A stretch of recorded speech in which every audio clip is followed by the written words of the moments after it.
Super. Well, it's just past 7 o'clock my time, which means I think it's probably time to get started. So welcome everybody today.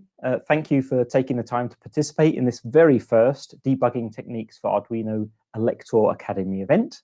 It's going to be an exciting time this evening. We're going to take you through the process of debugging embedded software and give you some hints and tips as to how to better approach finding and fixing bugs in your code. I've got a series of slides available today for you to look at, and I've also got a bit of software running as well that we can actually delve into in a live demo right towards the very end of the presentation. So I'll do a quick introduction for you. My name's Stuart Cording. I'm an electronics engineer by education, and I've worked in the electronics industry and the semiconductor industry for most of the last 25 years. Started my career at National Semiconductor, working on 16-bit compact RISC microcontrollers, later moved to Texas Instruments, well known for their DSPs, and later moved to Microchip, Atmel, and then to a debug tool developer known as iSystem, who do very complex debug technology for big, powerful microcontrollers and system-on-chip solutions, mostly used in the automotive industry. My primary focus over the years has been embedded systems. I've supported many customers across Europe and also the rest of the world, mostly North America, in developing their embedded systems, everything from automotive braking systems, washing machines, Bluetooth headsets, all sorts of things like that. And over the years, I've increasingly been more involved in the creation of articles and writing about the industry, hence my move to become a freelance journalist where I work and support the team at Elektor, and you'll regularly see my articles in the magazine and also online, which are available on elektormagazine.com/cording. Super. Everybody can hear and everybody can see the slides, which is very satisfying. So that's a bit about my background. Now we're going to come on to your background. Now, as I developed this course, I had to decide as to my audience and who I was positioning it for. So in terms of prerequisite knowledge, it's quite simple for this particular course. My assumption is that you already have used Arduino. You've been able to connect the board to your PC, install the IDE, run some of the demonstration codes. You maybe have also started to write your own sketches. You also know how to add your own circuitry to the board and blink an LED, maybe connect a potentiometer, that sort of thing. And that during the course of that introduction to the world of Arduino and similar platforms, any of the other similar boards, you've started to understand the syntax of the C and C++ language. So it's quite a low entry level. And the challenge that I see when I'm working with students, especially, which is my sort of main area of work with people new to embedded systems, is there's lots and lots of challenges in learning how to best debug an embedded system. There's always questions as to where the problem might lie when my code doesn't work, and there is no sort of right answer. Learning to debug is a series of principles. It's not a series of processes or methodologies. It's really principles which we have to apply. We have to look at those, and we need to figure out which principle or which approach best applies to this particular debugging challenge to understand why my code doesn't work. So what I want to do is introduce an application. It's very, very simple. And as we go through it, we'll find that there's some problems with the code. It doesn't work initially. And we'll look at those different sort of principles of debugging, which allows us to fix that problem. So to start today, we're going to answer the question, what is a software bug? Why do we call them bugs at all? Where does that terminology actually come from? And we'll look at some very simple approaches to understanding whether your code is actually working or not. One of the biggest challenges with Arduino compared to debugging with a professional debugging tool is the fact that we just write our code and we download it straight onto that board, onto the microcontroller that's on it. And when it's there, we run that code and we have no idea if it's actually working or not, or how much of our code is functioning.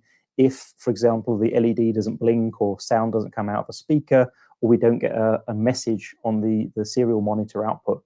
It's very, very difficult to understand where in the code something's gone wrong and which bits are causing that bug to occur.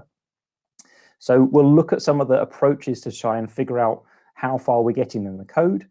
And another aspect is once we've actually figured out if the code is doing anything at all, but if it's still not doing what we want it to do, then there's other sort of principles that we can apply, which I've termed sniffs and smells. Sniffs and smells are basically just looking at the code and trying to figure out, does this smell right at all? Is there something here that doesn't make sense? And there's some little methodologies, little processes that you can use, which I find very helpful in trying to determine where a bug might be in the code. The next step after that is to introduce a concept called code instrumentation. Code instrumentation is used all over the industry in order to better understand whether my code is functioning, how the code flow works, whether I'm taking a branch or a switch statement, or if I'm jumping to particular functions in my code.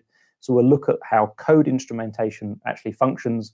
And because there is a serial port available on every Arduino board, it actually makes it very, very simple to implement simple code instrumentation. But there are also some challenges involved with that. So we're going to take a look at those. And finally, I'm actually going to introduce you to what we could call a semi-professional development environment. It's the Microchip Studio, formerly Atmel Studio development environment. And I'd just like to show you some of how that works. And so as you get a feel for what a professional debugging environment looks like, what the features that are included, and how it functions, so as you can get an idea if that's something you want to investigate further and spend more time with to maybe improve your embedded software development process. So, first question, what is a bug? Now, according to Wikipedia, a software bug is an error or flaw or fault in computer software that causes it to produce an incorrect or unexpected result, or to behave in an unintended way. And the first original place where the term bug was used in terms of computers was actually by a lady called Grace Hopper in 1945. She was I think she was an admiral in the Navy in the USA. And she was working on the Harvard Mark II computer. This was a relay-based computer. And one day the code was executing, it was running, and a fault occurred, and nobody could quite figure out what it was until they went and looked at the machine itself, and they determined that an insect, a small moth, had actually managed to work its way into the contacts of the relay of this computer. And the bug was extracted from the relay. And Grace found this quite amusing, so she actually stuck the bug into her notebook, and that's been saved for posterity for us to all share, laugh, and enjoy. So that's an image there of the first bug. But the word bug itself, in terms of something that doesn't work in terms of an engineering environment, has actually been around for much, much longer. It's also been applied to telecommunication systems and even mechanical systems. So mechanical motors and aerospace, the early aeroplanes, for example, engineers, when something went wrong, would talk about the fact that there was a bug in the engine and it didn't work. So the term bug for something not working has actually been around for a very long time, and it's been graciously accepted by the software community. So there we go. That's the origin of the word bug. Now, many of you will probably of an engineering background, or you follow closely electronics and the electronics industry, and you'll probably be asking yourself, why on earth are there so many software bugs? If we know what software bugs are and we have all these tools to develop good quality software, why is it that software on my smartphone, software on my PC, or even software in other environments like intelligent washing machines or even on televisions, why does it fail to work, and why do so many patches get released and updates? Unfortunately, it's often the case that software development is a bit more haphazard than hardware development. When a development team is working on something, their printed circuit board, their casing, and everything associated with making a hardware product function and put it together, a lot of time is spent on that because there's big money if it goes wrong. If you make a mistake and suddenly find you've got 10,000 housings in which the PCBs don't fit, that's a lot of filing to be done to get the PCB inside. And the thought has always been with software, well, never mind, we can always update it later. So that is one of the problems maybe around the approach to software development in some organizations, some businesses. Another challenge is obviously software is the flexible part of any product. So we start off with our requirements, we write down what we want our product to be able to do, and as we're developing it, the marketing team, customer input, and all sorts of other sources of information come in, and they add new ideas, new requirements, new functionality that they thought of, or somebody's experienced something in the field and say, hey, we have to add this in, this is something my customer really, really needs. And therefore the scope of the project starts to creep. And the software team are then suddenly forced to accommodate new requirements that weren't considered at the beginning. This can have tragic consequences because the architecture, the way that you want to construct your software is probably defined in a specific way when you start. And then with the new software requirements that come in, you may suddenly find that you've chosen to use the wrong software architecture for your solution. So it can actually have terrible, terrible consequences. Another big challenge is testing these systems. As you may well have heard, typical automobiles have hundreds of millions of lines of code in them today. And you can only imagine how complicated and difficult it is to test all of that software. So because there's lots of different potential test cases, you've got various temperatures and all the different inputs and outputs and modes of operation, there's so many permutations, it can be very, very difficult to test absolutely everything. And in many organizations, there's actually a lack of methodical testing approach. Testing is sometimes done when the software is complete. So the software and the hardware is all finished, and we start to do testing like a system test when the product's almost finished and ready to go into production. And it makes much more sense if you start with testing earlier on. So you do unit testing, which is testing the individual functions you developed. When you're bringing software modules together, you do integration testing to make sure they play nicely with one another. And then you can do system testing or acceptance testing at the very end of the project development. And hopefully, if you've done a methodical testing approach, when you get to the end, you'll actually find very few bugs in the software, if any at all, if you're exceptionally lucky.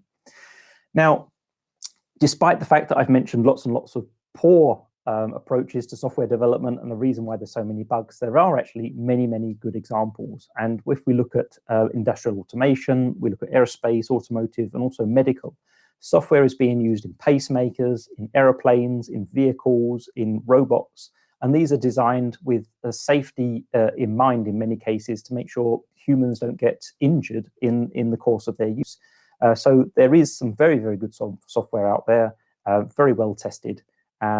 So when standards require it, when needs demand it, then software can actually be very high quality. One of the challenges also with embedded systems, so microcontroller-based systems, is the fact that there isn't much in the way of output in a microcontroller. If I'm developing software for a PC, I've got my mouse, I've got my keyboard, I've got a hard drive for storage, I've got all these methods with which I can then examine what's going on. I have a dedicated output already defined.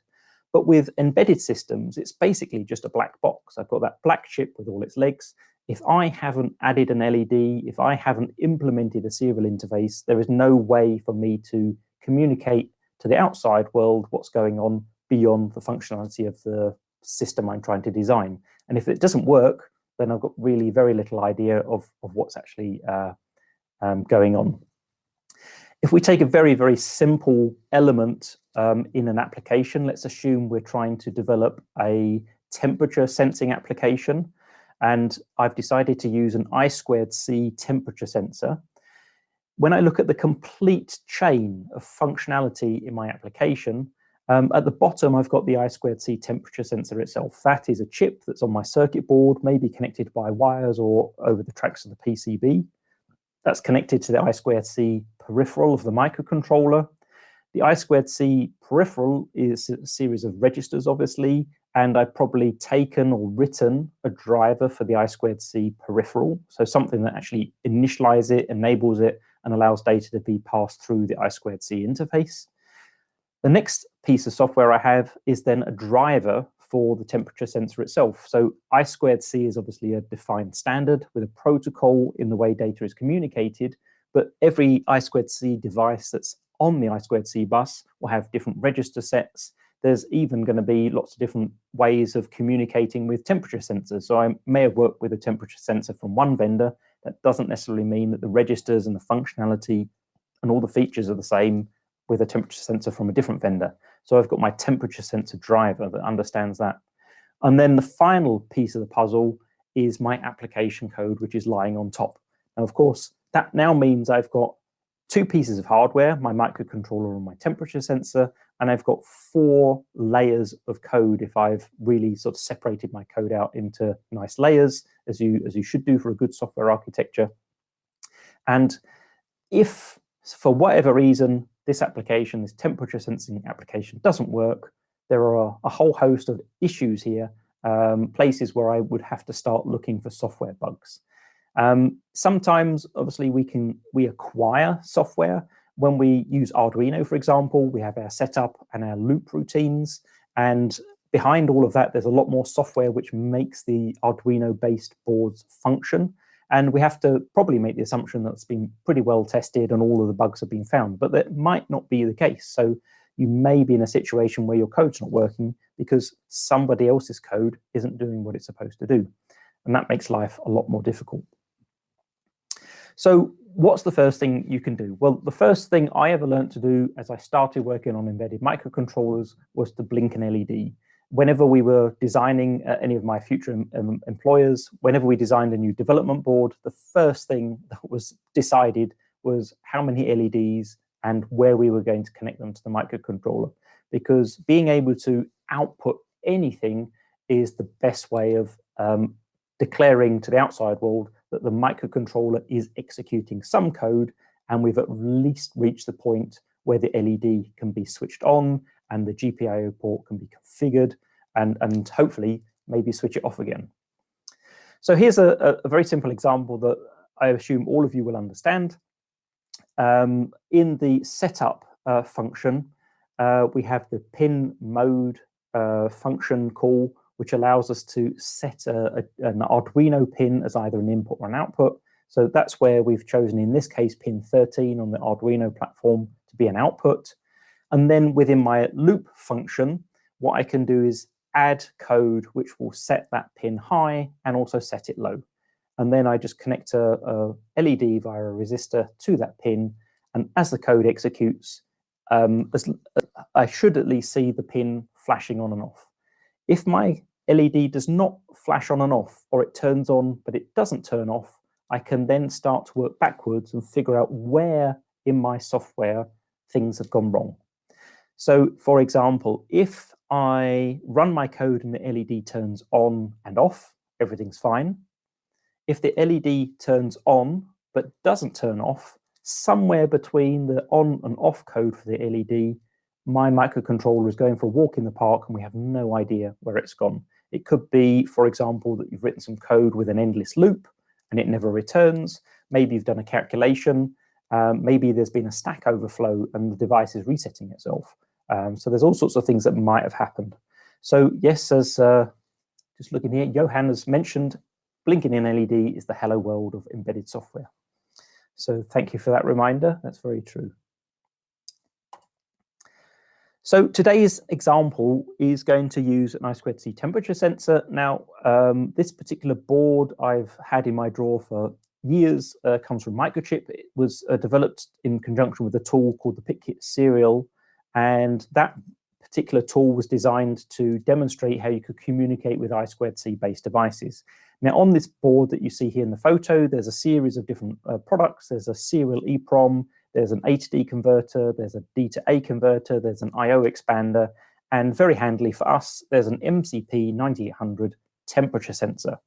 And if we look at the board there, underneath that particular chip, it indicates that the slave address is 0x92.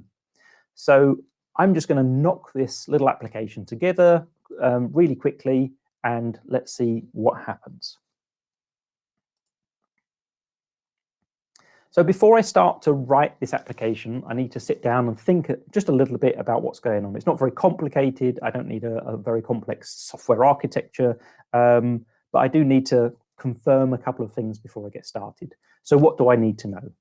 The first thing to know is that the I2C interface, as it's known in the industry, uses a library called wire within the Arduino environment. So I will need the wire library.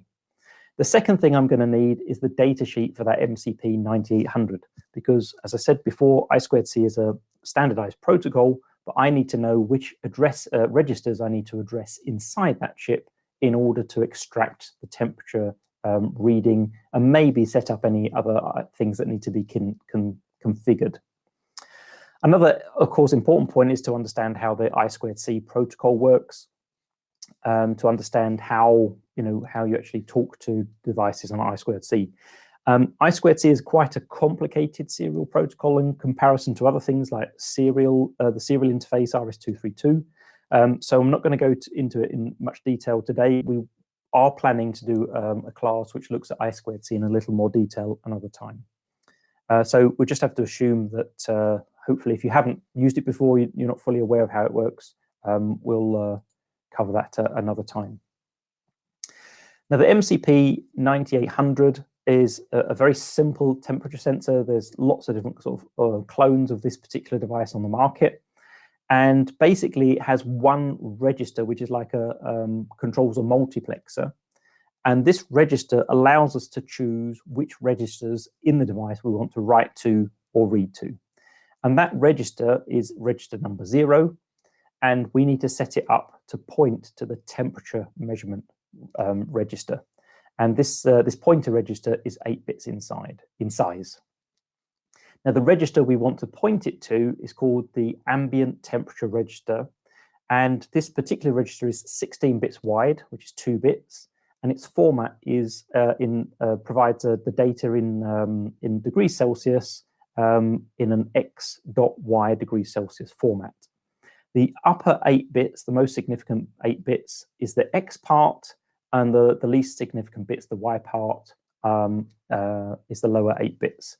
And when we read those two registers, the x part of the value comes out first.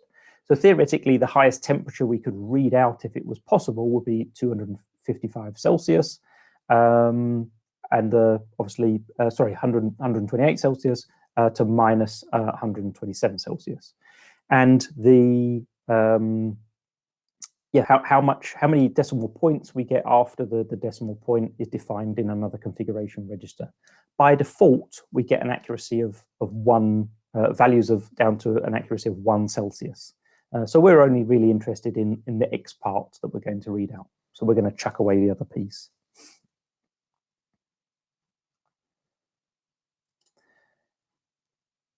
So for those of you who haven't really experienced I2C so far, what I've done here is just briefly describe the I2C protocol in terms of this device for reading the temperature. So the first thing we need to do is send out a message on the I2C bus where we say which device we want to talk to. So we've got that address there, 0x92. And when we send out that address, we also need to send set a bit in the first byte, which is a read-write bit. So we send that out and say we want to access address number 0. And if we get an acknowledgement back to that first message, we can then send another message to the same address with the read bit set.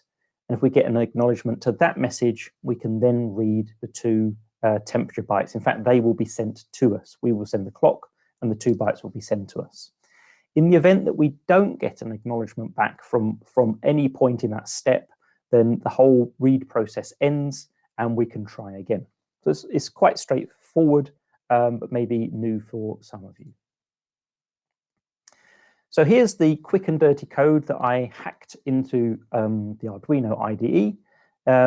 We've included the wire library. That's the first thing because we said we needed that. And obviously, I've set up the wire library in the first function call. I need a variable to store the temperature. And in my loop, what I've done is written in code that block flow diagram that you've just seen. I've got a small delay of 75 milliseconds between the write and the request to read the temperature, because in the data sheet, it actually says that after selecting the read register, you need to wait at least you need to, the value won't be available for up to 75 milliseconds. So I'm assuming that it's going to take 75.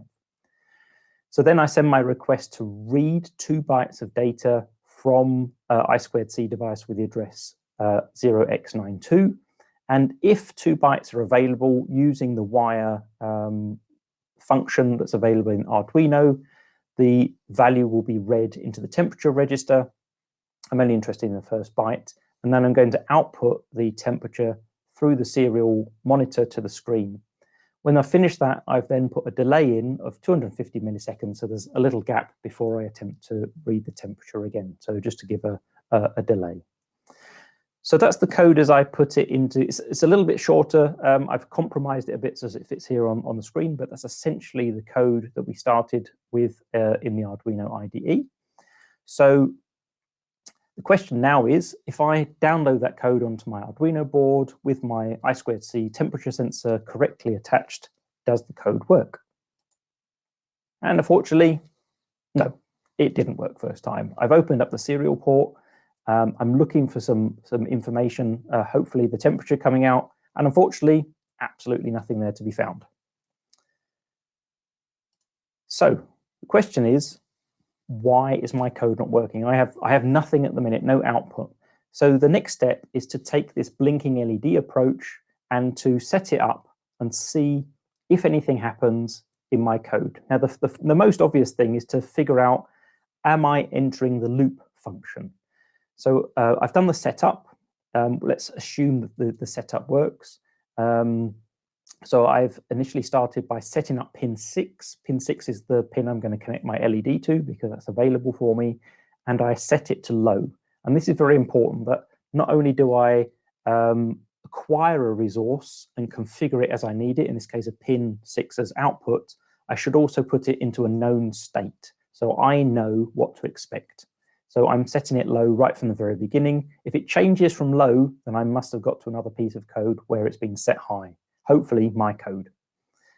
In the loop itself, what I've done is then added after the point where we've requested to talk to the I2C temperature sensor and set the register to read the temperature, I put in a small 250 millisecond delay, and then I've said digital write, pin 6, set it high. And the important thing here is, obviously, as you well know, the loop function can operate very, very quickly. And I need to make sure I can see the LED blinking with the naked eye. So I put that delay in there just so as that it slows down a bit, and hopefully I can see the blinking LED. Then, after that, we've got to the point in the code where we're requesting those 2 bytes, the X and the Y byte from the I2C sensor. Remember, someone mentioned that, why do we have two reads? The first one is for the X byte, the second one is for the Y byte, so the date temperature value that comes after the decimal point. So after that function, that little part of the code has been executed, I've again inserted a delay and then said digital write, pin 6, and that should actually say low, not high. That's a mistake I've just seen. So there I should turn the LED off again. So hopefully when I run this code, even though my function, my temperature reading function doesn't seem to be working, if the LED blinks, it means that I'm going through that loop function. So that tells me something. That's very helpful. So if I run my, download my code onto the board now, does it blink? Good news. Yes, it does blink.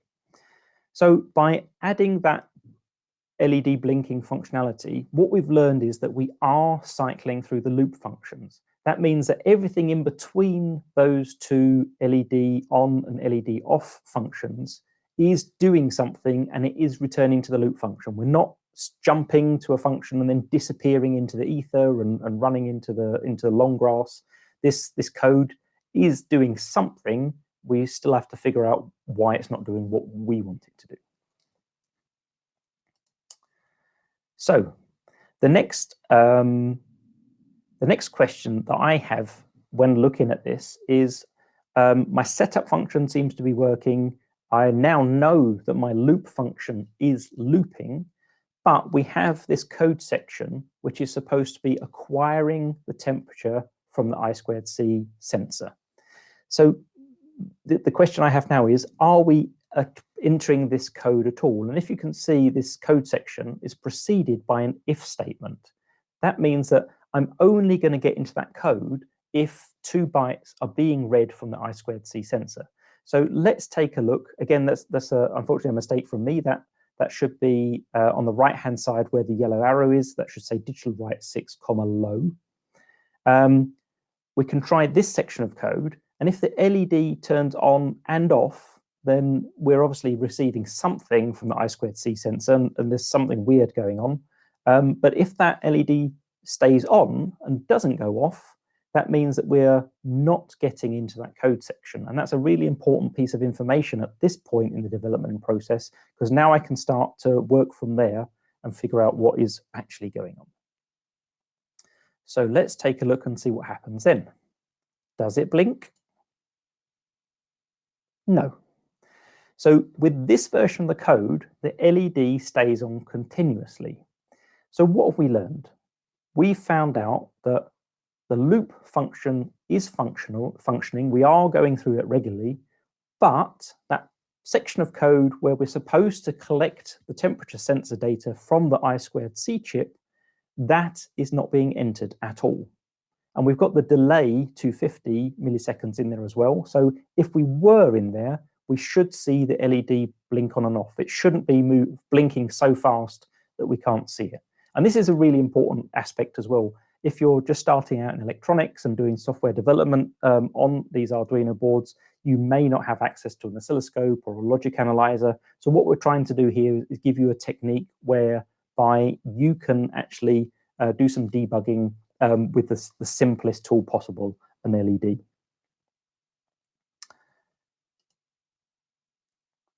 So yes, now we're coming to a sniffs and smells code review. And the first thing I'd like is that let's just give everybody a minute. If you would like to, feel free to add into our chat window what issues you think you can see here with the code. There are 2 problems to give you a hint as to what we're looking for. Let's just see if anybody out there has got a feeling for what the problem might be at this stage in the code development process.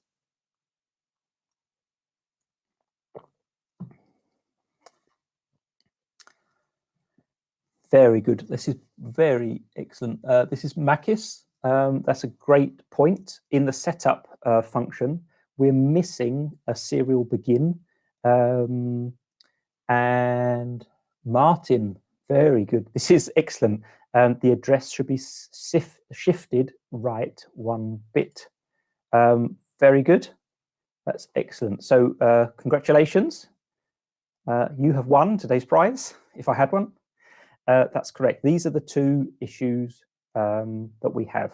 So for those, I think Andreas just posted a question or statement says, I don't see where the LED is turned off in the loop. It's my mistake. On the right-hand side of the slides where it says digital write 6, it should say low, not high in that function call. And that's the problem. So Steen has also said we need to know the functionality of the wire available function. Maybe if you could put that in the question and answer session, we can look at that later towards the end of the presentation, and I'll go into that in a little bit more detail. Maybe we can answer that question in a bit more detail, Steen. So yeah, we also Gilles Delpech has said serial begins missing, and this is absolutely brilliant. This is the really important part about a sniffs and smells code review. So as you've rightly highlighted, everybody, we have a couple of problems here with our system. We have there we go. Here at the beginning, what we're missing is the part which links to this. It's really, really important when we're developing software that if we're using a resource, that we've set up the resource. And I mentioned this obviously with the digital pins. We did that very carefully and methodically at the beginning. But in my hurry to get this code written, I made a bit of a boo-boo there. I'm using serial print, but I haven't initialized the serial function. So obviously that's the first problem. I'm not going to get anything on my serial monitor screen if I haven't actually if I haven't actually set up the serial port to be used at all. Now, the second one, which was excellently highlighted there, was the fact that I've also assumed here that this address for the MCP 9800 that I found on the board is correct, and it isn't. So let's look at that in a little bit more detail. If we go to the documentation for the I2C interface, now that was developed by NXP many, many moons ago.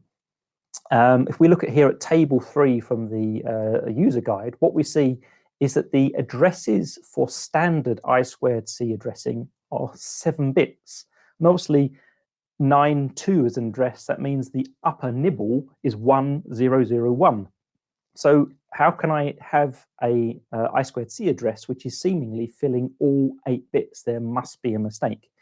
And one of the problems is that board, when it was developed, it was also developed in conjunction with some software that was being developed at the same time. And the assumption was that you would take that number off of the board, put it into an API call, and it left the least significant bit 0, available to be configured as either a read or a write bit. So it's automatically been shifted 1 bit to the left. So it's not really the address of the part, it's the address of the part shifted 1 bit to the left. So there we go. That's the this is also from the user guide for I2C. And here we see that the address itself, when it's sent over the I2C bus, as I said, it consumes the upper 7 bits of the address byte that's sent over the I2C bus, and we've got the read-write bit in the position of bit 0. So this last bit, this least significant bit in this 9.2 address that we have, is not the correct address. What we need to do is take those upper 7 bits, and we need to shift them 1 position right, and that gives us the actual address of the part, which is 0x49. And now if we enter that during the development into the code, let's see what happens. It's just taking me a minute here to pull up the next slide. I'm not quite sure why it's taking so long. Okay, so that means I actually need 2 changes to the code. As was correctly pointed out, I should initialize my serial port, so I've set it up as is standard in most code to 9600 baud. And I've also changed every situation in the code where I address the I2C part here to use the correct 7-bit I2C address of 49 in hex. So this is starting to look a little bit better. Let's run this code and see what actually happens. Now, don't forget, we also, I'll just go back a slide. Don't forget, we still have the blink LED functionality for our debugging in the same places. So we have the LED being turned on here in the loop, and this should be, as I said before, this should be low, not high. So hopefully when we run this code with these changes, if the LED goes on and the LED goes off, that means we're going through the loop and we're entering this code section on the right-hand side. And hopefully we might even get some output on the serial interface now that we've initialized it. So does it blink? Yes, it does. At last, we've got to a point where we can see that the request we're making from the I2C is being accepted. We are getting some data. We don't know if it's the right data yet, but we're getting something back from the I2C device because we're actually coming through that code section, and the LED is switching on and off as we go through the loop. So what's the next step? Obviously open the serial port, and we see here in the serial monitor that we're actually getting temperature readings. We can put our finger on the temperature sensor now and see the temperature go up and down. So this is really good stuff. This is making progress, and all we've needed to achieve this is the use of an LED. Very simple and very straightforward. Now, of course, we can't debug every software challenge in an embedded system with an LED. Often code is executing exceptionally fast. In this case, it's a temperature sensor. The maximum speed we have is to collect the temperature every 75 milliseconds.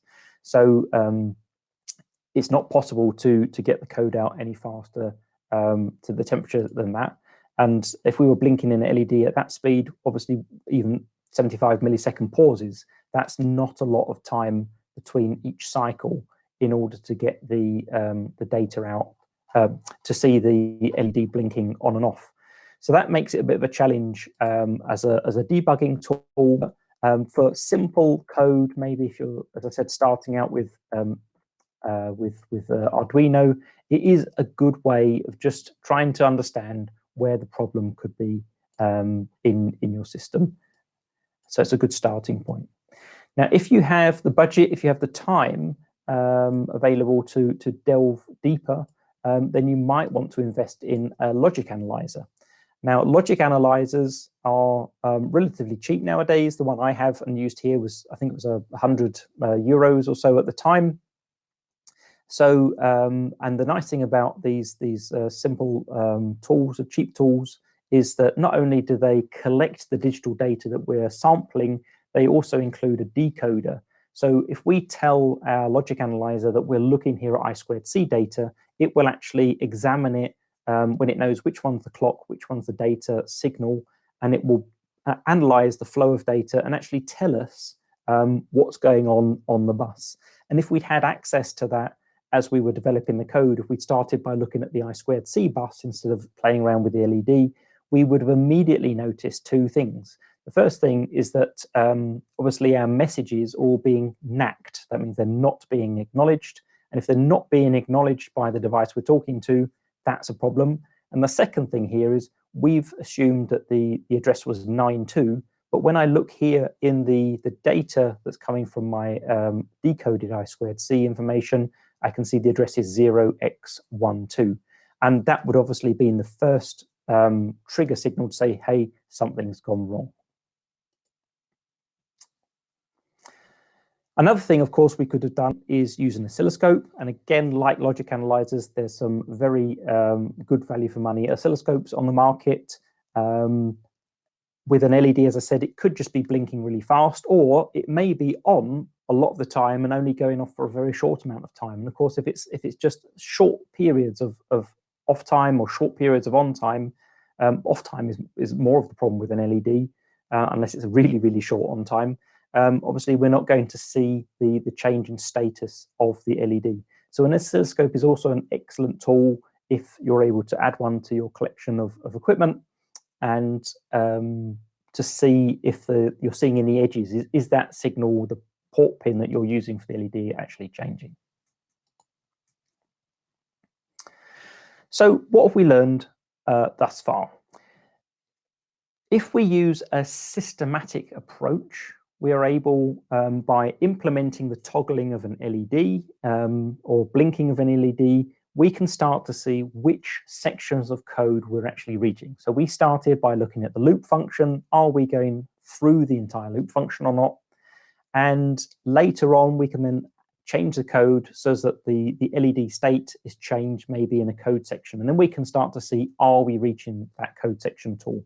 This is really, really helpful if you've got complicated if statements, or if you have switch statements and you're not sure if those switch statements or if statements are actually working correctly, or have I done my and or logic correctly as I've typed it in? Is the data, the variable that I'm comparing something else with, actually changing or having the right type of data? So if you're working with Arduino where you don't have a debug environment really available, this is a great way of doing it. And it also helps us to understand if function calls we're calling are coming back, and things like that. So that's the beauty of the LED. The other aspect is again, a skill that you have to develop over time. It's a series of principles, really, that you learn by working with others and learn by doing, is sniffs and smells. Things like, if I'm using it, did I initialize it? I'm looking at this 8-bit label on an I²C demo board, but are I²C addresses really 8 bits or are they 7 bits? So those types of things are important. I think over the years, I've often had engineers come to me and claim that there's a problem with the compiler, for example, or other elements of the tool chain which create the code. And in all my years, I personally have only been involved once in 25 years where there was an issue with the compiler. Compilers are generally very high quality. They can have mistakes in them, but the most likely place to find a mistake is in your software, and everything else other than software is typically very rare. Yes, there are mistakes in silicon. Sometimes the data sheets are wrong. The explanation of how a chip functions is maybe not very clear or maybe misinterpreted. There are those cases as well. But typically in embedded systems, I would say 95, 98% of the time, you're definitely going to find the problem in your software. It's either the way you've written it or how it's interacting with other software and modules that you've maybe taken from somewhere else.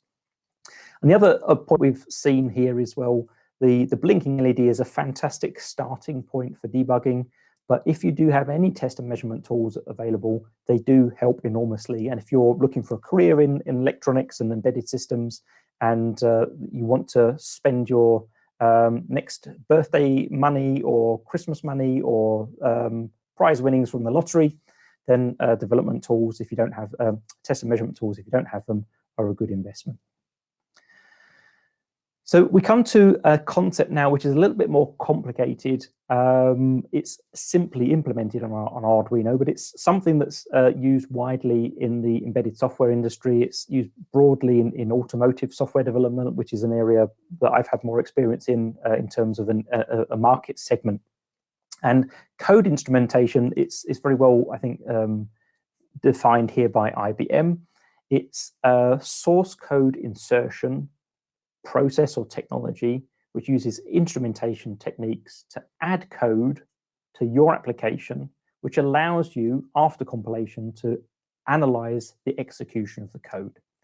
So the idea basically is leaving a paper trail or maybe a trail of serial print statements that you can look at after the code is run or while the code is running to see if it's actually doing what it's supposed to do.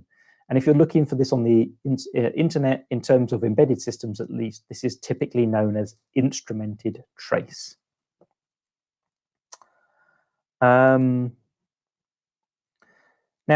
as I said, code instrumentation on Arduino is actually very, very simple.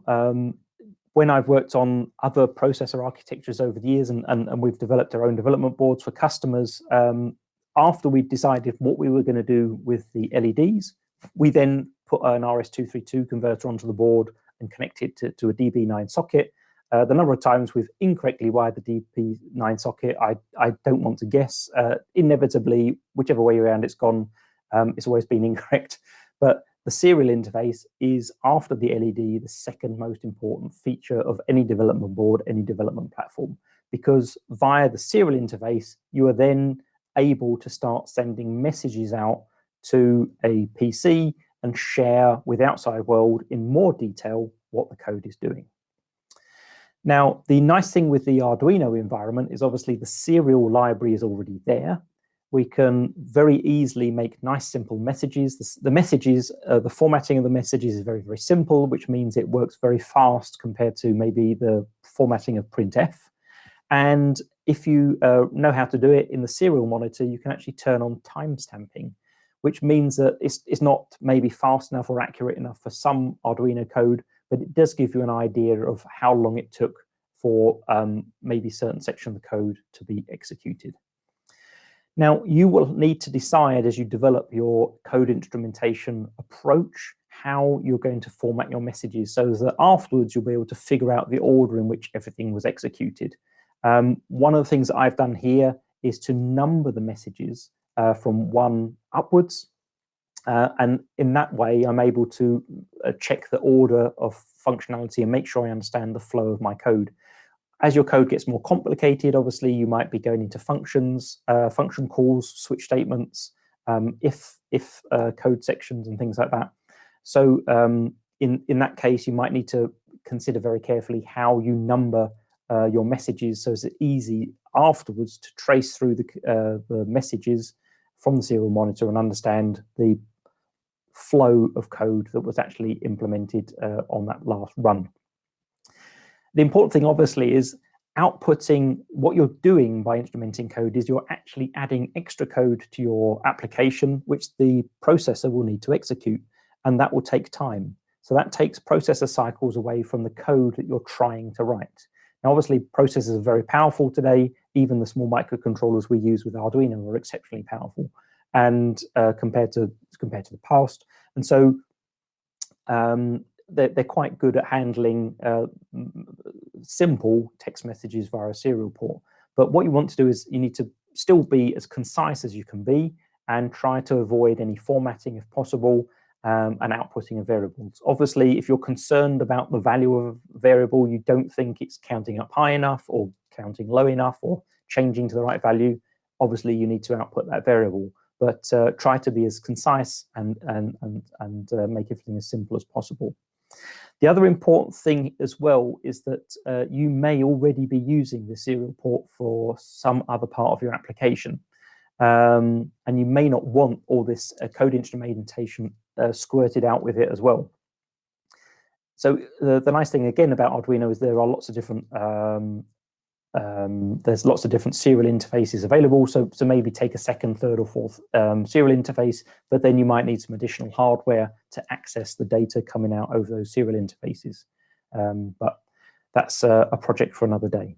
So today we're just going to focus on adding some code instrumentation just to see how it functions, and outputting it on the standard serial port.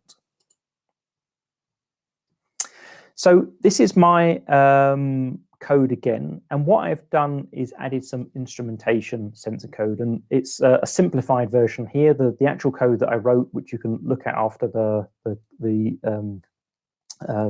webinar today, looks slightly different, but this shows the principle of it. So I've started up in the setup function. I've output my first message, which is 01 setup. So I've got that very first message, and all of the other messages are then marked sequentially. This is a very simple application, so it makes it quite easy to keep to the numbering plan. Here I've written, firstly, that I've entered the loop. Then I've done an I²C write with a W. I'm then making an I²C read request. 0.5, I'm making an I²C read. And then once I've got through that code section, which wasn't working earlier, I've then done an I²C read complete, just so that I know that the read is finished as well. And finally, I've marked the end of the loop. So for example, if everything else was working, but for some reason I wasn't getting the data from the I²C device, I'd see messages 1 to 4 and then number 7, and that would obviously be the first indicator that the code wasn't working as expected. So that could have saved us a lot of time compared to just using an LED. So you start to see the power and capability of this process.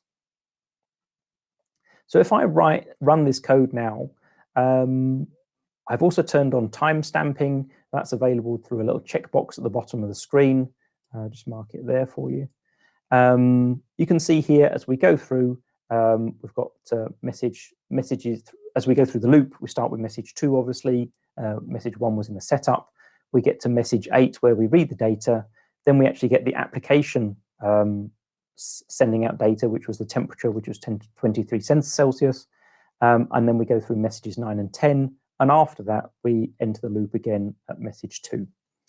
So this all looks very good and means that we're able to have another way of sort of debugging our code through this method. But as there's some messages also in the chat as well regarding the serial print function and everything else. The important thing to understand, as I stated earlier, was that it takes time for this serial print ln function to be executed. So let's see what difference that makes. So this is the this is again using a logic analyzer, and what I've done is I've marked here along the top 2 channels, so the top 2 lines. These are the I²C data and clock signals in that order. And then what I've done is I've wrapped each of the serial ln functions where we output a message with a channel 2 here with a pin output, a port output on the microcontroller. And every time I enter, before I send a serial message out, I turn off the output.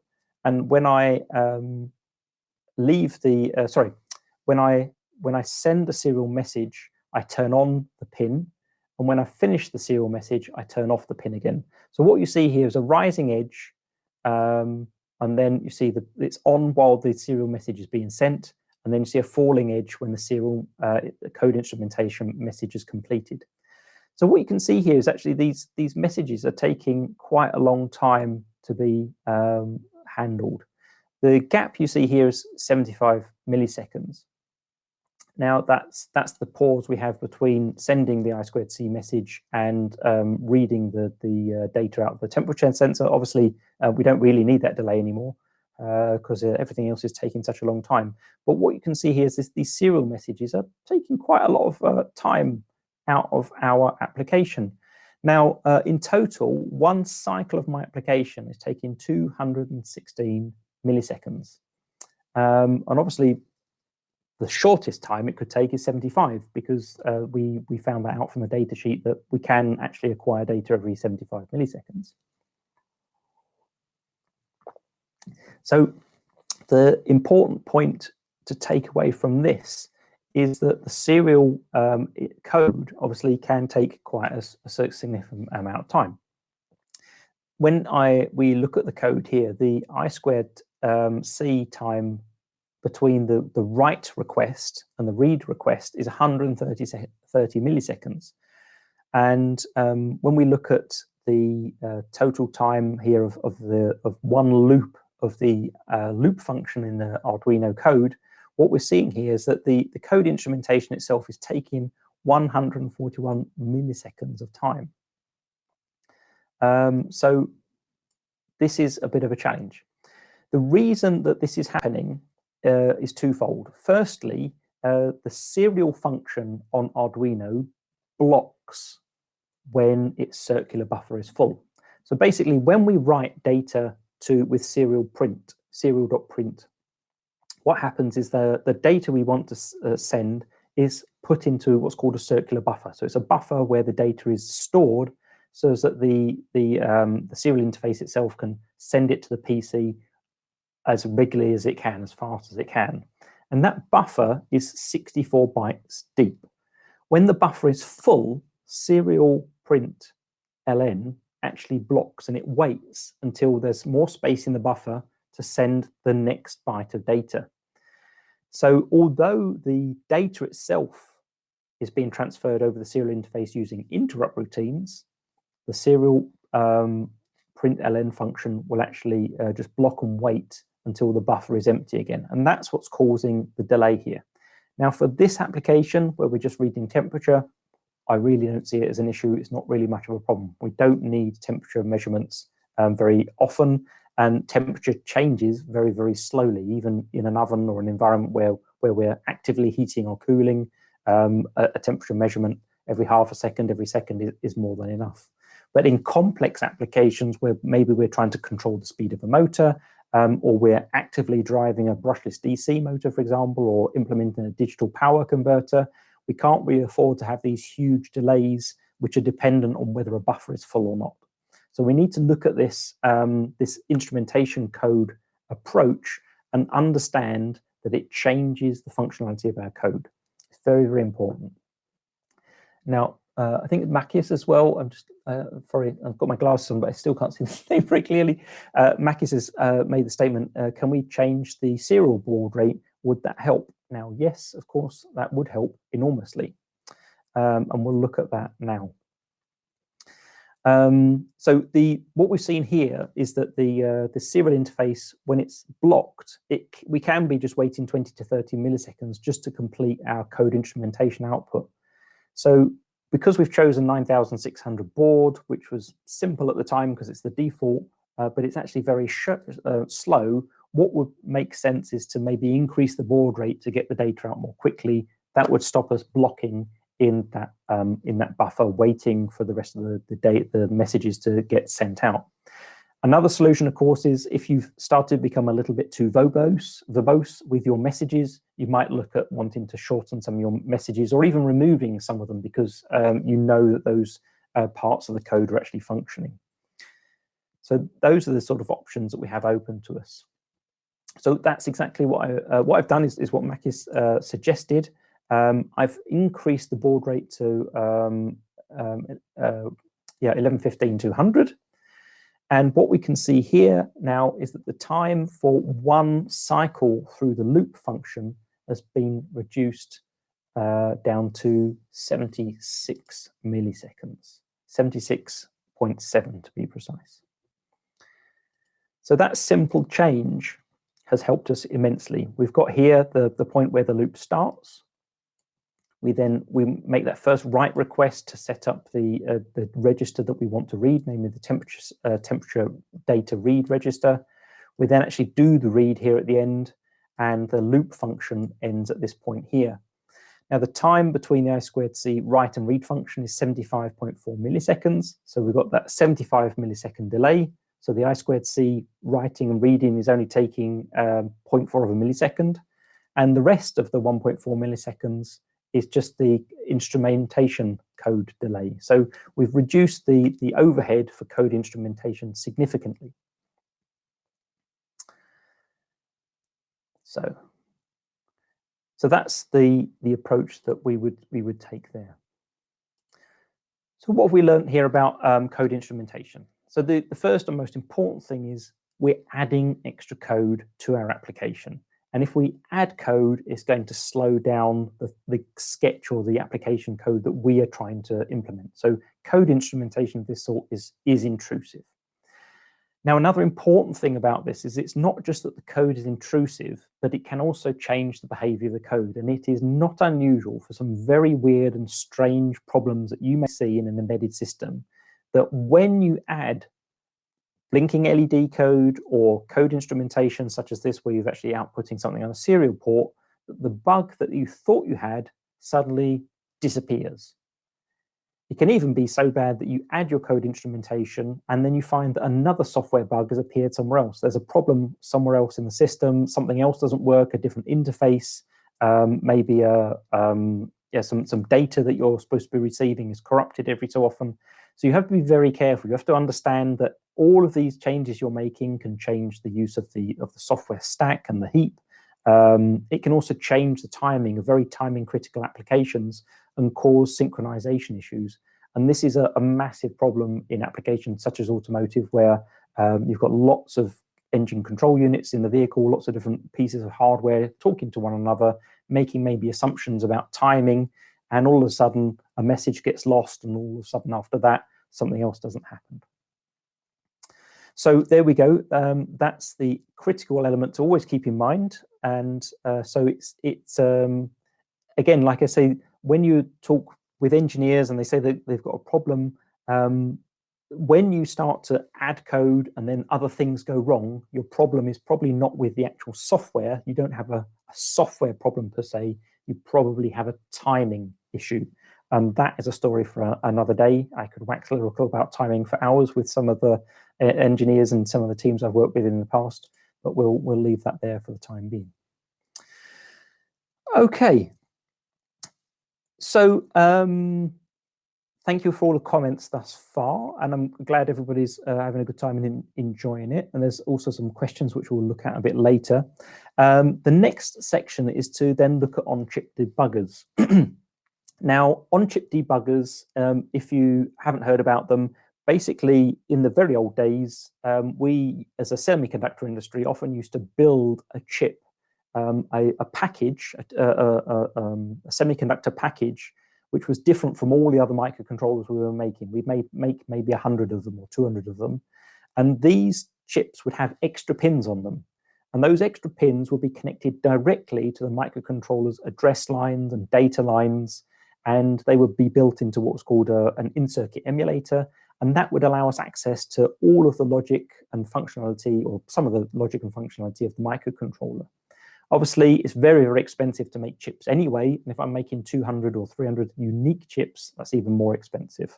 So we've moved away from that old method of creating a debugging system, a debuggable chip, to integrating the debugging capability of today's chip into every piece of silicon. We mustn't forget, with Moore's law, transistors have become so small. If you ever look at the die of a microcontroller, you won't be able to find the microcontroller. Most of the die of a microcontroller is RAM, and then flash, and then all the peripherals and all of the processor itself. They are tiny by comparison. You can barely find them.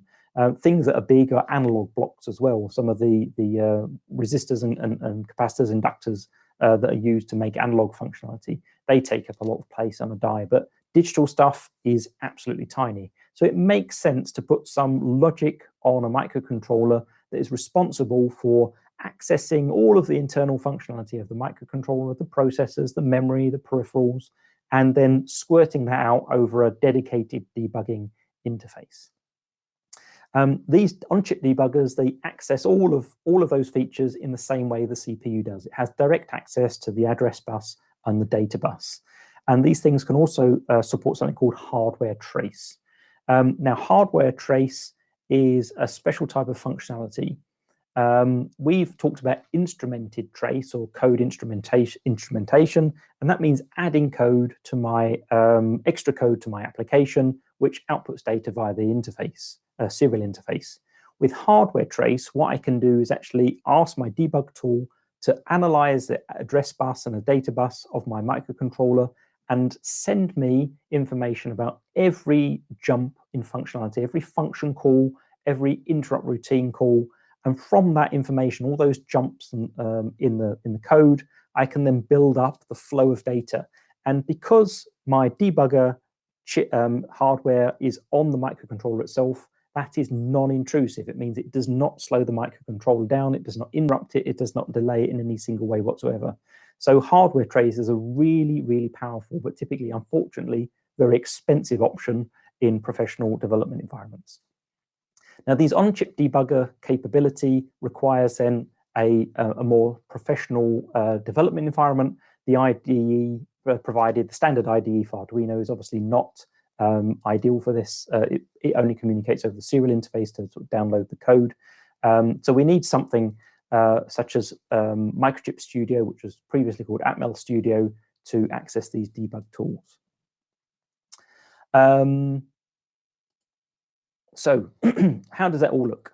The basic function of most on-chip debuggers is that they can start and stop the CPU. That means that they can turn on the clock, execute some code, and if you want to, they can then stop it at any moment in time.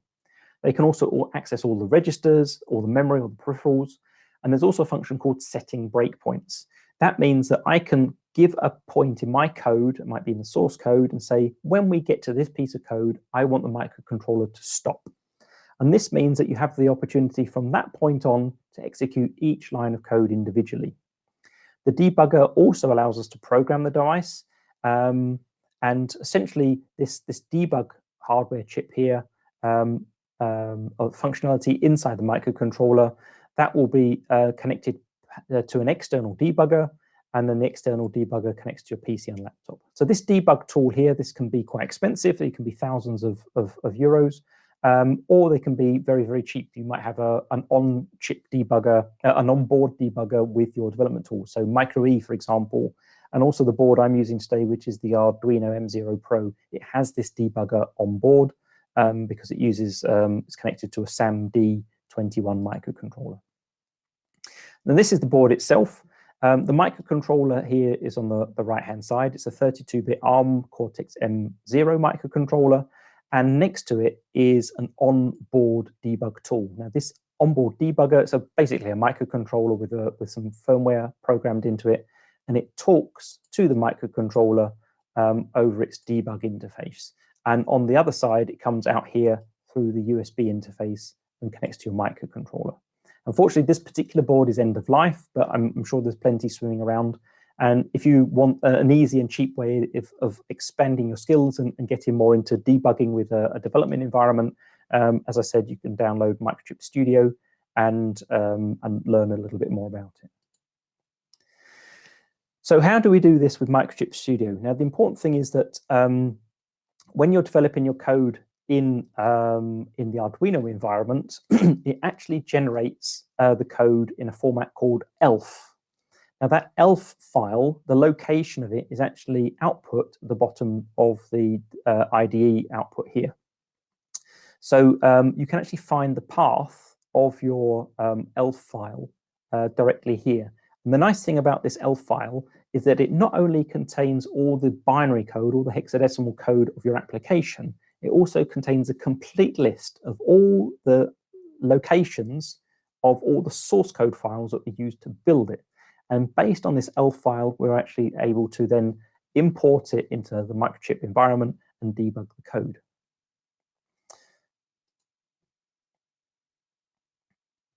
So the ELF file itself, is, ELF stands for executable and linkable format.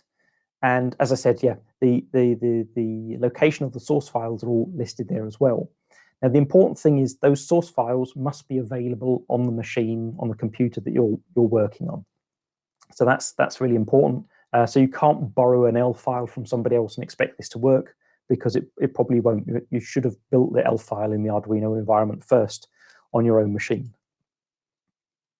So the process for doing this, I'm just going to explain it here as part of the presentation, and I'll demonstrate it via a screen share. So you open Microchip Studio after you've built your application in the Arduino environment. We then use file open to open an object file for debugging, and we create a new project. We then select as our debugger the EDBG debugger, and then we can just basically download the code and start debugging, and that gives us all the access we need, not only to the source code, but also to the disassembly of the application, so we can see the hex code and the machine code instructions that come out. Creating the project, firstly, we need to obviously add that path to where our ELF file is, and if we want to save this file for later, then you can also give it a project name. It's important to remember that it seems to be the case when the Arduino environment is closed, this temporary location for the ELF file gets deleted. So unfortunately, you will have to redo it if you start all over again another day. The next step is then to define the microcontroller. This M0 Pro board uses a SAMD21G18A. It's very important that you get this correct. In this case, there's two versions. There's an A and an AU version, which you can see here on the screen. The debugger will examine the internal information in the debug part of the microcontroller, and if it's the wrong part, it will refuse to connect to it because there's a serial number or a device number inside the microcontrollers. From there, we can select the EDBG debugger to set up the debugging properties, which we do here.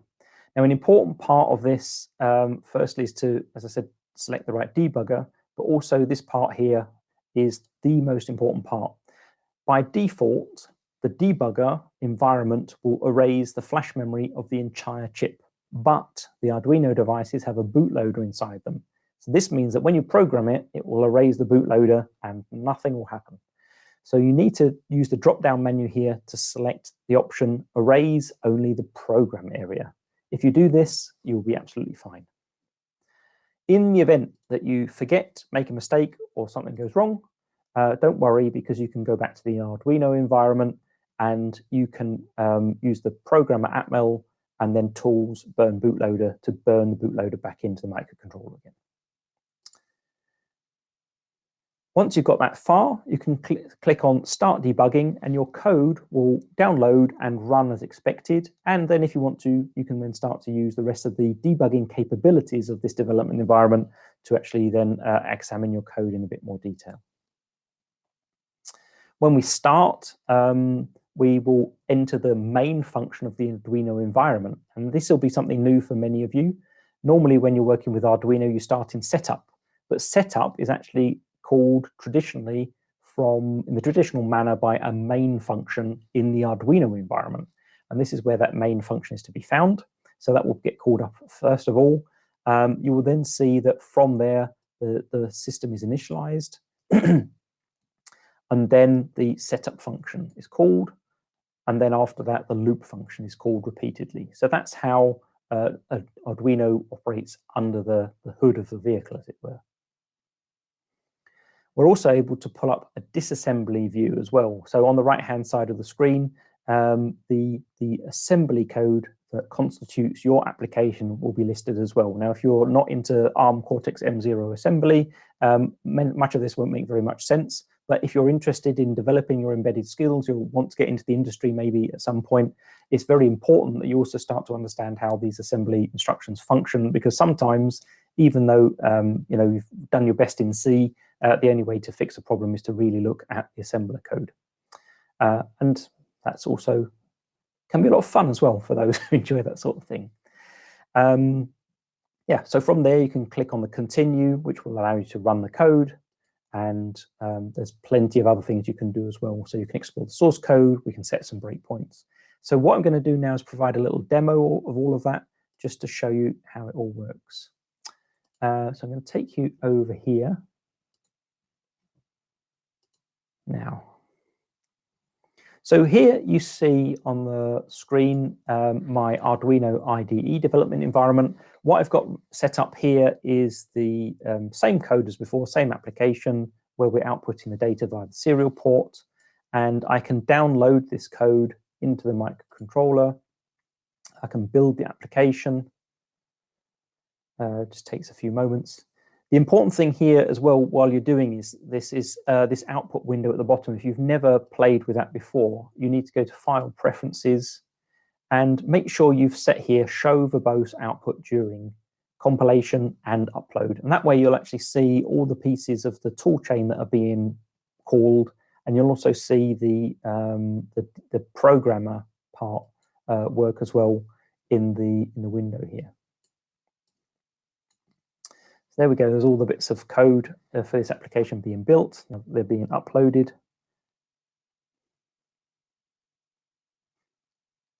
And now the code should be running. So if we look at our serial monitor, just going to pull it up here. It's now on the wrong screen. Give me a second. So there we go, we've got the output. I'm just going to put my finger now on the sensor, and you can see, yes, I really am hot stuff. Jolly good, so that's all working fine. Now, the important thing of this process here, as I said before, is to look and find where your application code actually got stored, your ELF file. And you'll find that here. I just need to move that because on my screen I've got a little tool for the click meeting. And you'll find that here it should be, yeah, here. So this is the path here, users, app data, local, temp. And then you'll find an Arduino build and then a number. And inside there, you will find a .elf file. So there we go. That's the actual section there that we're looking for. That's the .elf file. So we need to know that path. Unfortunately, you can't copy it from here because it inserts double backslashes, which is a bit of a pain, but never mind. Okay, so my application it works on the microcontroller using the Arduino. I now want to debug it using Microchip Studio. So as I said before, this is the used to be Atmel Studio for the Atmel microcontrollers. What I'm going to do is click on Open and say Open Object File for debugging. And I find that path that we were talking about before. So we need app data, local, temp, and hopefully somewhere here under A at the top, we should find an Arduino build folder. There we go, Arduino build. I'm going to open that, and inside here I have that ELF file. So there we go. I'm not going to change the name of the project because I'm not going to save it, but that's where we could do that there. I'm now going to search for the device. So it's a SAMD21G18A. I'm going to select that device here. And basically that's it. There's obviously information here about the data sheet, and you can also get the link to the microcontroller on the website, which is helpful if you're getting started with that particular part. So the next section is to set up the debugger. So debug, and then we go to properties here at the bottom. And I need to go to Tool here, and I'm going to select that eDBG debugger, and it uses this single wire debug SWD interface. So everything here you can leave as it is, but this is that really important drop-down option, erase only program area. And with that, we're done. We've actually set up everything. I'm going to click on here, say Start Debugging and Break. Start Debugging and Break means I want to download the code into the microcontroller, and I want to run the code until we get to the first section of code in the main function. Just going to move this out of the way for a second. It's helpful, but we will look at it later. Okay. And that as well. Okay. So I want to find, here we go. This is main.cpp. This is where the developers of Arduino put the main function, which is obviously where all C and C++ code starts. And what I've done is I've programmed the flash, and the code has stopped, executed everything, because there's a bit of setup code beforehand, but we've executed everything, and we've stopped at the parenthesis of the main function. What I can do now is I can actually run the code. Let's click on continue. And now the code is actually being run. The microcontroller is executing software as you'd expect. And what I can actually do now, just to prove hopefully that it is working, I can open up the serial monitor again. And what we'll see is that the code is actually running. So there we go. This is, I can change the temperature by touching the sensor, and we're actually seeing the code come, the temperature change. So that's great. What I'm going to do now is I'm going to stop debugging. And if I go back to the serial monitor, if I can find it, there we go. We'll see here that, oh, no, I think it's still actually running. Oh, that's a mistake. That should have stopped. Okay, I'm going to start debugging again.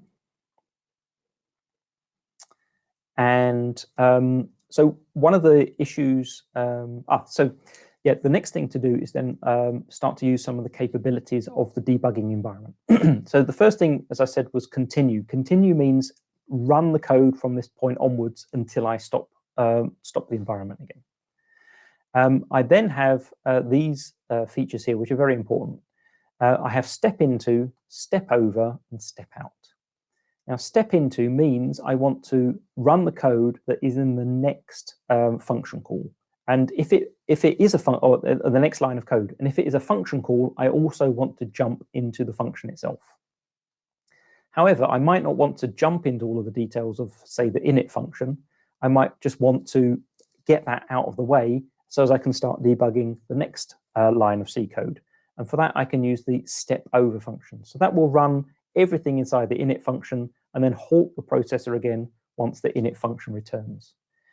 I also may find myself in a function and want to debug the first few lines of code with the debugger, but then I say, oh, yeah, the variables all look okay, everything's fine here. I just want to run the rest of the code in this function, and then I can use this step out feature here. So that will run the rest of the code inside a function until it returns. So I'm actually just going to jump over these initial pieces as the USB interface. There's a setup.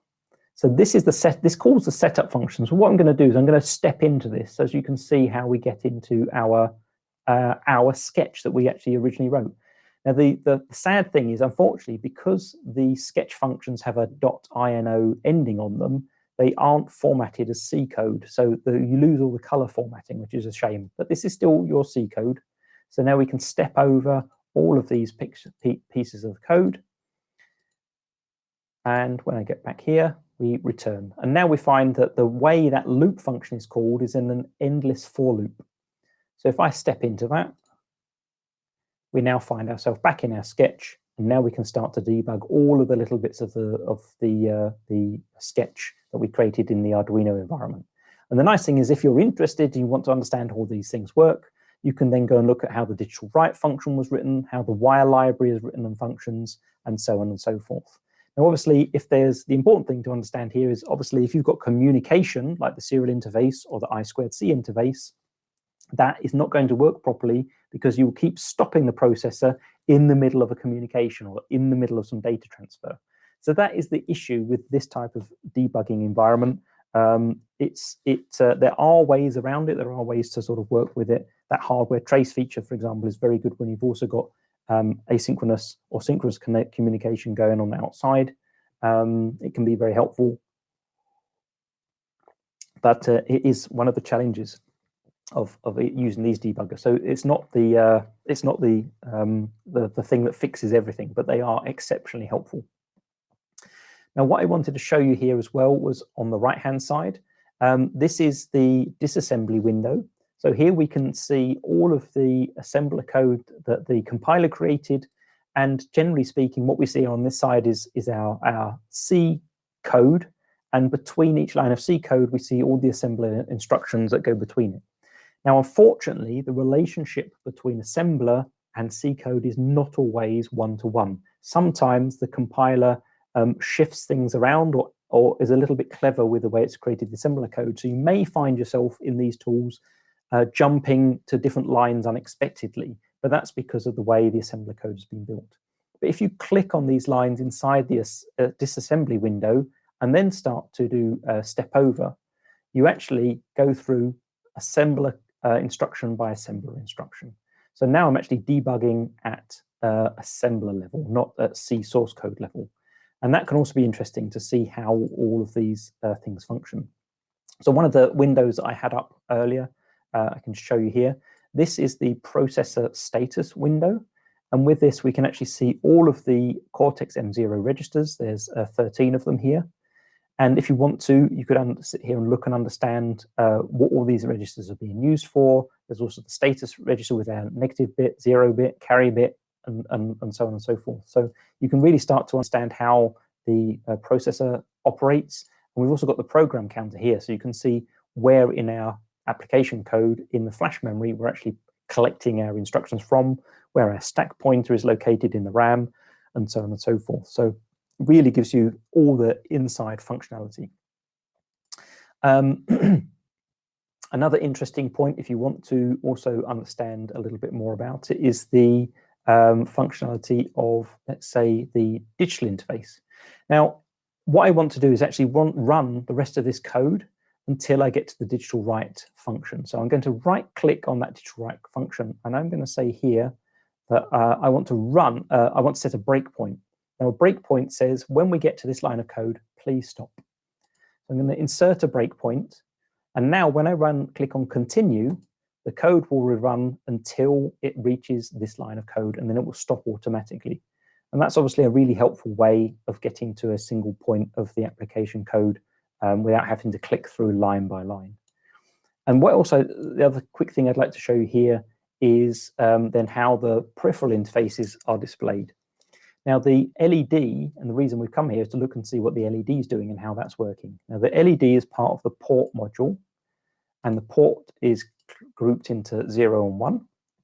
And what we see here is the output register is addressed 41004410, and the value in there is 0812. Now here, at the minute, the LED is switched on. And what I'm going to do is I'm going to step over this function call, and you will see that afterwards we've 0802. So the 1 in that position there in this register is actually responsible for the bit that turns the LED on and off. So that's pin 6 of the Arduino board is actually that particular bit. I think it's this bit here, bit 20 of that register. So again, with this development environment, you're really able to get down into the nitty-gritty of your microcontroller. So there we have it. That's the development environment and everything I'd like to share with you of that for today. There's obviously a lot more. And if you're interested in that, feel free to get in touch. We'd be more than happy to understand if you'd like to learn more about those sort of things as well. I'm just popping back to hopefully the presentation, which you can see now. So there's also, as I said before, further advanced capabilities of some of these on-chip debug modules. One of them is this trace feature. So what this does, it analyzes the execution of the code, and the code then is analyzed, and every jump instruction, anything which changes the flow of code, that is sort of captured, can be time stamped. And using that information, you can actually reconstruct the flow of the code using advanced development environments. This sort of feature requires tools from companies such as Lauterbach, iSystem, Sega, Green Hills, and even some of the microcontroller vendors have this functionality built in as well. This is exceptionally powerful and used a lot. In automotive, in aerospace, it's a fundamental part of also, checking the functionality of safety critical applications such as braking systems or drive-by-wire and things like that. Okay, so there we have it. That's brought me more or less to the end of the presentation. So the summary and the debugging tips that I hopefully have taken away today. The important thing about debugging is to sort of methodically determine what you definitely do know and what you definitely don't know about your system. Obviously, if you don't have test and measurement tools, if you don't have a debugger, the only thing you can do is use an LED or even a pin toggle with a sounder, for example, and just see if you think you'll get into the pieces of code that you've written that you think you should be able to get to. So, for example, if you're pressing a button that should take you to a function, put an LED in that function or a sounder, connect a sounder to a pin. And if you don't get to that function, then it's probably somewhere in your if or your switch statement logic, there might be a mistake. The other good principle is check that everything balances. We had some great responses earlier in the chat here. If you're using a resource, have I initialized it? And if I'm using a variable, is it set to a known value? The number of times we've had a problem because a variable had an old value in it, and we made an assumption that it should be 0, and it wasn't, and that's called the code to go wrong. So the first time everything works, and every subsequent loop it doesn't. Or it works fine for ages and ages and ages, and all of a sudden there's an overflow in the variable, and then everything goes wrong. And that overflow, that could come in 5 milliseconds, 5 days, it could come in 5 weeks or years. So it could be a long time before you see some of those problems. And they have been found like that. That does and has happened. Another critical thing is change one thing at a time. It's very tempting to see some problems and go, oh, I'll just do that and that and that and that, and then download it, and then you don't know, it still doesn't work, and you don't know which bits didn't work or have broken it more or broken it less. But a great thing to do if you really want a career in electronics, if you want to get more into embedded systems, take a look at a debugger. As I said, there are ways of doing it for very little money with some of these development boards and the free development environments that the microcontroller manufacturers share. Tools as well. On the Elektor website, there's 2 great tools that you can go for. We've got the Picoscope. It's just under 200 euros. It's only a 2-channel oscilloscope, but I was using this to develop this course. 10 megahertz, more than enough for this type of application, and can be used to solve lots of things like that. The Scanner Quad SQ100 is a 100 megahertz logic analyzer, and it's also got a signal generator capability in it. I haven't used this one personally, but again, great value for money for just getting started with some debugging if you want to get a bit further with sorting out serial interfaces. So I'm going to go through Q&A now.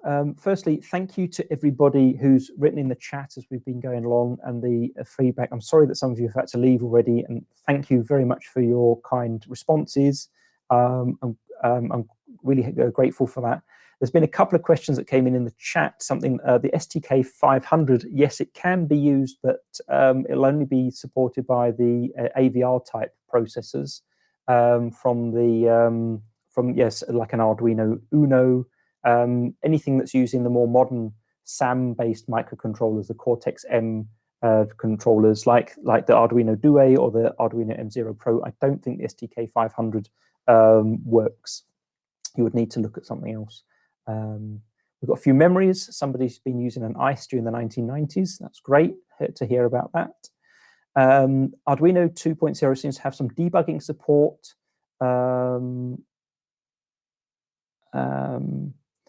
So yes, I've read about this, but I haven't had a chance to actually try it out myself. The gentleman Klaus has had no success with the eDBG and Arduino Maker Zero and an external Sega debugger. Unfortunately, I haven't used a Sega debugger in a long time and don't have one to hand, so I haven't had any experience with that. But I mean, Sega do a debugger for the Cortex-M Cortex controllers, ARM controllers, so that should be possible. I'm going to switch over to the actual Q&A session here, and let's see what we've got. So again, for those who were joining a bit later, so we've recorded this session and it will be available on YouTube. I think that is the plan.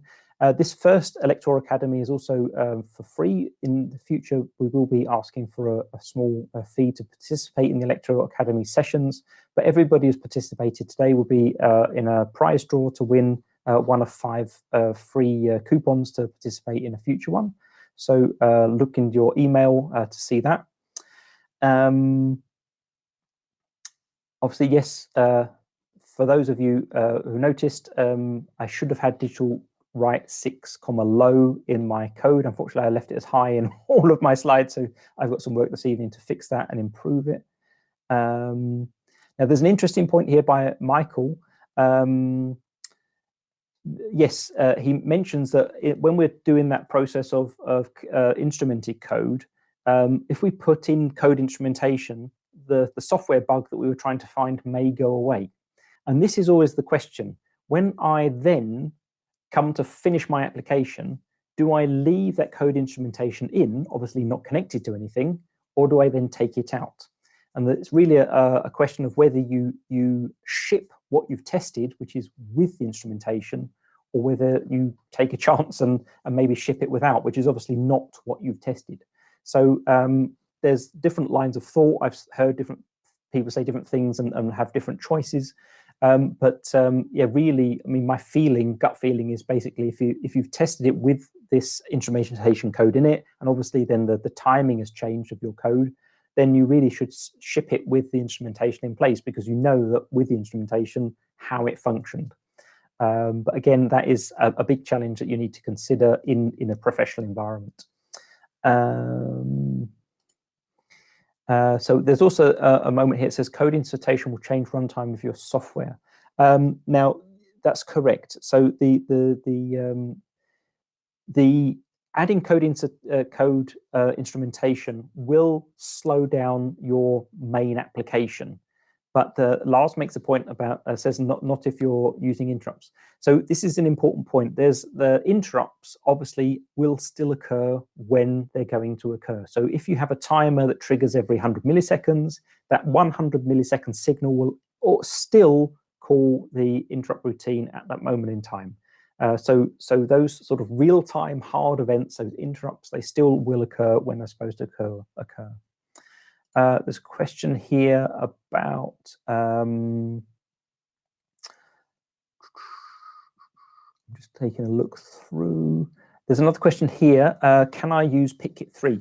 The PitKit 3 is suitable for debugging, but I don't think that we have to remember as well that Atmel was bought by Microchip, and all the ICD and the PitKit debug tools were designed for the PIC processors. As far as I know, the PitKit 3 can be used with any Microchip processor from the 8 to the 32-bit family, but there isn't at the minute, I don't think, any compatibility between the PitKit debug tools and the Atmel microcontroller family. So I don't think they are supported at the moment. But if you do have a PitKit 3, you will be able to debug any of the PIC microcontrollers or PIC-based sort of Arduino clones that are out there. So there's another question here. Can we debug other boards such as the Uno, Mega, etc.? The answer is yes. It is possible to debug them. You can use the header on the end of the board to debug them, but you will need to buy one of those debug tools. And like I think the STK 500 is an example. So unfortunately, none of those AVR-based Arduino boards have an on-board debug hardware that you would need to do the debugging. Does Microchip Studio support Atmel ICE? I think, Ulrich, the answer is yes, from what I recall, because the Atmel ICE was designed around the ARM Cortex-M microcontrollers. On-chip debugging and ESP32, is that also possible? That's from Alfred. Now, again, the ESP32, as far as I'm aware, there is a on-chip debug hardware on that, but it would also probably need a dedicated debugger to work with it. I'm not experienced enough with the ESP32 to say which vendors actually supply debuggers for those devices. But I'm sure there must be companies out there that support the ESP32. Super. So that, I think, covers a majority of the questions that there's lots of duplication, obviously, because many of you have got similar questions and as they popped up through. But that brings us to the end of the Q&A session. I'm just going to take us back to the presentation. Yeah, so from my side, I would just like to say thank you ever so much for participating in this inaugural Elektor Academy and taking the time out in the evening to join us. I'm really excited to see how many people. We've had peak over 200 people join us this evening to learn more about debugging and debugging approaches for Arduino and the sketches. If you're interested in electrical engineering and DIY electronics and embedded programming, you're probably already a member of Elektor, but if you're not, feel free to join us by taking out a membership. We've got the URL here at the bottom of the page. We spend a lot of time and energy within the team developing projects, writing code, examining new development boards. There's a lot going on in machine learning and artificial intelligence, for example, right down to the basics as well, so getting started types of articles, and also informative articles about technologies such as encryption, and the next one I'm going to be writing next week is on MOSFET drivers. So we always keep ourselves busy and in touch with the industry to find out what's going on. The Elektor magazine website URL is there, as well as the Elektor store.